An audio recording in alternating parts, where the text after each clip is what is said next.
नमस्कार, आप देख रहे हैं मिनी संसद और मैं हूं प्रिया। आज बता दें आपको 22 तारीख है और आप सबको पता भी होगा कि आज भगवान राम जो हैं वो अयोध्या आए हैं और प्राण प्रतिष्ठा थी। तो इसलिए जो है वो हम यहाँ पर फिर बैठे हैं और उन तमाम मुद्दों को लेकर के आज बैठे हुए हैं। लेकिन उसके साथ हम आपको ये बताना चाह रहे हैं कि आज भगवान राम आ गए हैं और जिसका हम लोगों को इतने दिनों से इंतजार था कि ये कलयुग लगा है। और कलयुग नहीं, अब हम इसको ये कहेंगे कि अब ये राम युग हो गया है।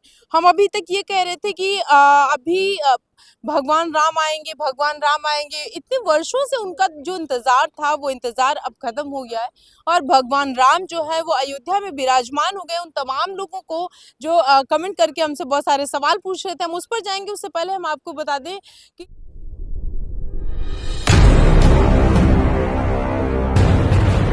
आप सब लोगों को इतने दिनों से इंतजार था कि 500 वर्षों से भगवान राम जो है वो यहाँ पर आएंगे, वो आ गए हैं। और अब वो इंतजार हम सब का जितने दिनों से हम लोग कर रहे थे वो सब खत्म हुआ है। आज पूरे देश में इतनी खुशियां हैं और सिर्फ देश में ही नहीं, विदेशों में भी इतनी खुशियां मनाई जा रही हैं। वो विदेशी भी जो है वो इस तरीके से खुश हैं कि अगर आप उनको देखेंगे तो उनको ये लगेगा कि अयोध्या उनसे ज्यादा दूर नहीं है और वो अयोध्या में है। अभी हम दिल्ली में यहाँ जंतर मंतर पर बैठे हैं। अब यहाँ की अगर ये स्थिति, तो आप ये सोच सकते हैं कि अयोध्या की क्या होगी। इसी के साथ एक और चीज, अगर आज लोग इतने खुश हैं, लोग इतने जो है वो प्रसन्न हैं कि सिर्फ सुबह उठ करके, अगर आप हम तो सुबह सो करके उठे तो लोगों के मुंह से यही सुनने में आ रहा था कि भगवान राम आ गए हैं, एक बार फिर से दिवाली मनाई जाएगी। तो आज जब कलयुग में ये स्थिति है, तो आप सोचिए जब भगवान आए होंगे, जब 14 साल के बाद वो अपने अयोध्या वापस आए होंगे, तो किस तरीके की खुशियां जो है वो लोगों में हुई होंगी। और उसके साथ एक चीज और हम आपको बताना चाह रहे हैं। आप 7-8 सालों से अपनी लड़ाई जो है वो लड़ रहे थे, अपना संघर्ष जो है आप लोगों ने किया। तो आप अब इस बात को नोट करिए कि वो जो है वो कलयुग था और कलयुग से लेकर के आप जो है इतने दिनों से अपनी लड़ाई लड़ रहे थे, लेकिन अब जो है ये राम युग हो गया है। और अब आपको अपनी लड़ाई जो है वो ज्यादा दिन का इंतजार नहीं करना पड़ेगा।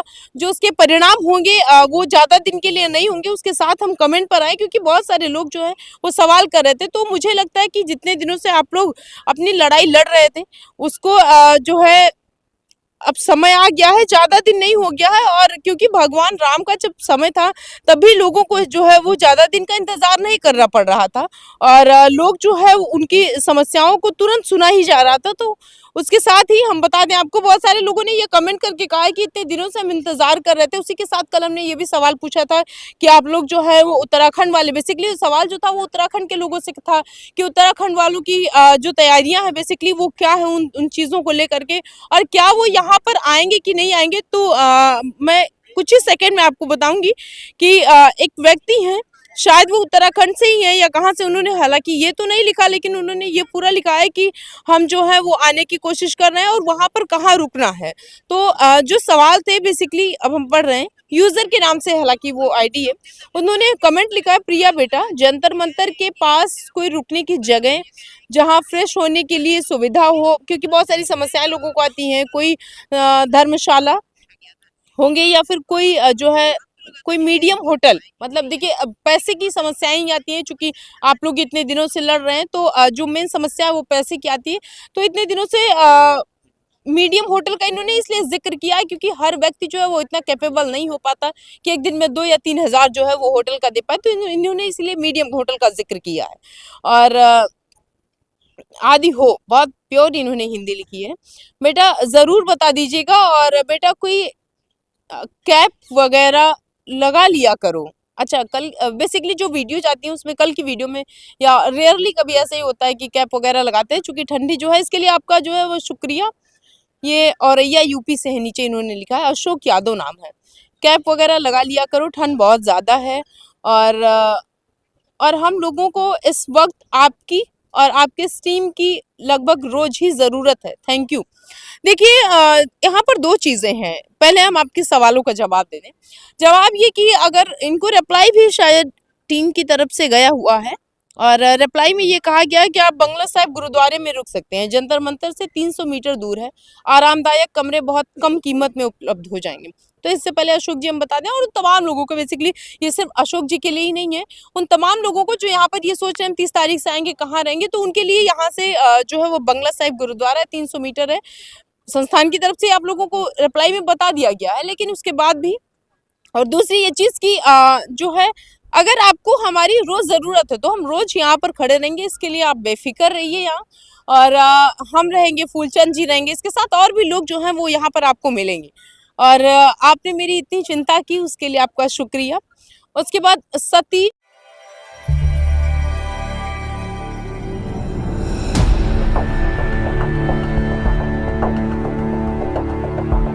मेहरोत्रा का जो है कमेंट आया है, we are supporting Ashok Raut.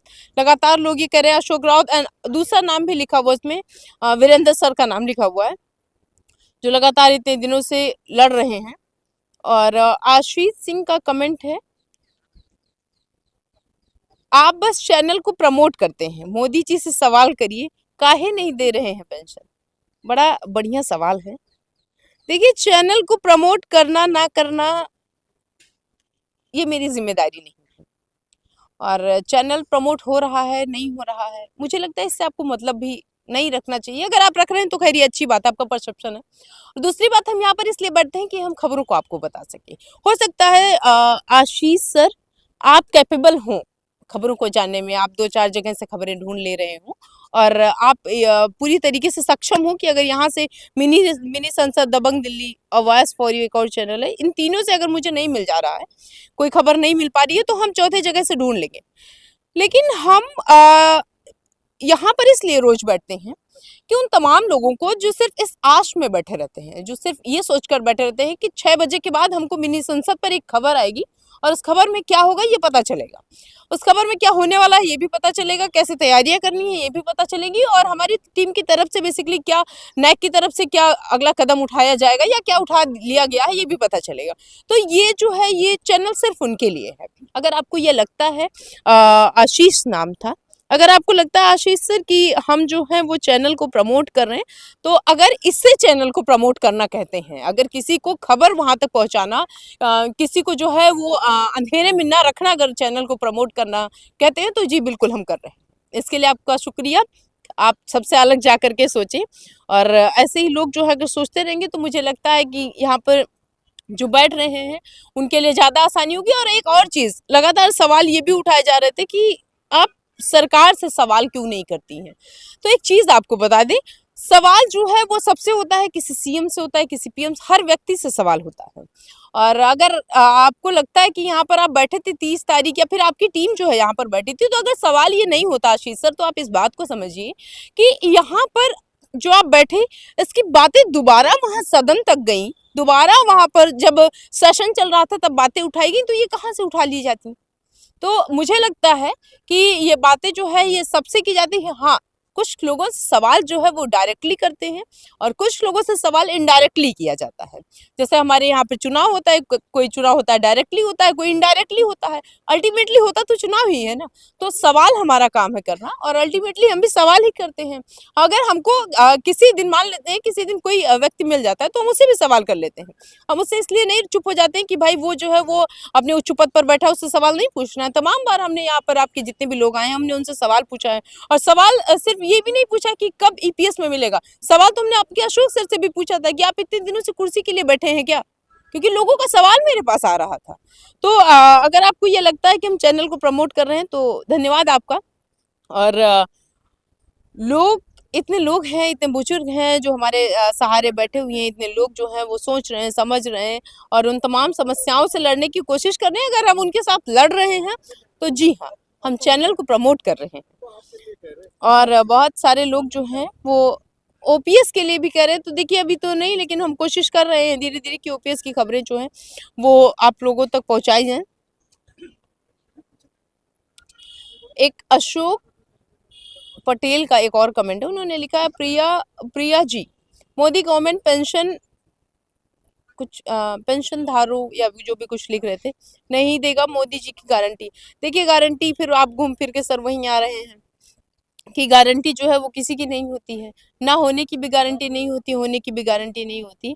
और राजेंद्र कुमार पटेल, इनका जो है वो कमेंट है, आंदोलन 10 साल से चल रहा है, ईपीएस 95, मिनिमम पेंशन बढ़ोतरी 7,500 प्लस डीए है, तो करीब 70 लाख बुजुर्ग पेंशनर्स से वादा करके भी सरकार ने अभी तक कुछ भी नहीं किया है, जो सरकार के लिए जो है अन्याय है। गलत लिख दिया इन्होंने, सरकार अन्याय कर रही है, आपको ये लिखना चाहिए था। और बुजुर्गों को आगे आंदोलन करने से हटा रही है सरकार, मजबूर कर रही है, मांगे जो है वो ना मानी जाए। देखिए, आप लड़ते रहेंगे और फिर घुमाकर वहीं आ रहे हैं कि ये जो है अब राम युग है, और भगवान राम का जब समय था तब किसी की बातों को जो है वो अनसुना नहीं किया गया। यहाँ तक कि आप लोग ये जानते हैं कि एक धोबी था, उसकी भी बातों को अनसुना नहीं किया गया। तो बातें सबकी सुनी जाती हैं और उस पर गौर भी किया जाता है। आप सच के लिए लड़ रहे हैं, आपकी बातों को सुना जाएगा। और अब ज़्यादा समय नहीं है।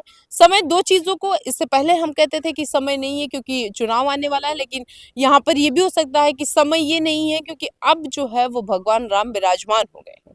और हर उस व्यक्ति को जो है अब उम्मीद हो गई है, एक नई फिर से उम्मीद हो गई है कि अब जो है हमको न्याय मिलेगा, और इतने दिनों से जो हमारा संघर्ष था वो तो सफल होगा। इसलिए सफल होगा क्योंकि अब ये कलयुग नहीं है, अब ये राम युग है।